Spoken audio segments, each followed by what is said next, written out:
नमो नमः. मी ज्योतिषी गायत्री जोशी. आज आपण मार्च 2026 मध्ये मिथुन राशीसाठी होणारे ग्रहगोचर आणि त्याचा संपूर्ण प्रभाव पाहणार आहोत. या महिन्यात सूर्यग्रह उत्तरेकडच्या कोपऱ्यात स्थित असल्याने आत्मविश्वास आणि निर्णय क्षमता वाढेल, तर शनिग्रहाने सावधगिरीचे संदेश तुमच्या वाटचालीत अडथळे आणू शकतात. तथापि बृहस्पती ग्रहांचा शुभ योगामुळे करिअर, आर्थिक संधी आणि कौटुंबिक नातेसंबंध मजबूत होण्याची शक्यता दिसून येईल.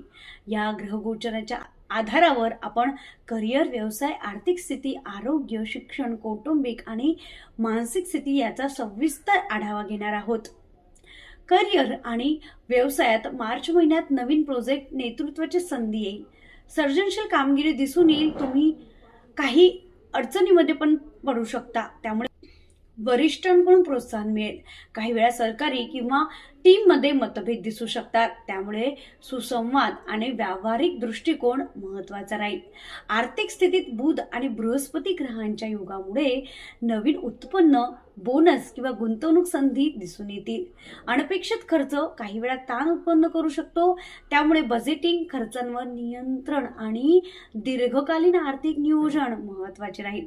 आरोग्यासाठी मार्चमध्ये पचनासंबंधी समस्या, डोळ्यासंबंधित, पायासंबंधित, थायरॉइड संबंधित, गळ्याचे काही त्रास जाणवू शकतात. यासाठी योग, प्राणायाम, हलके व्यायाम आणि संतुलित आहार याला प्राधान्य द्या. मानसिक तणाव कमी करण्यासाठी ध्यान, मेडिटेशन किंवा रोज थोडा वेळ निसर्गात फेरफटका मारणे उपयुक्त ठरू शकतं.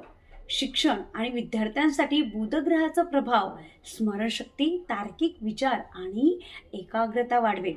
त्यामुळे परीक्षा किंवा प्रोजेक्ट सकारात्मक परिणाम दिसतात. शनिग्रहामुळे काही विषय, टास्क अर्धवटच राहून जाऊ शकतात, म्हणून हे होता कामा नये.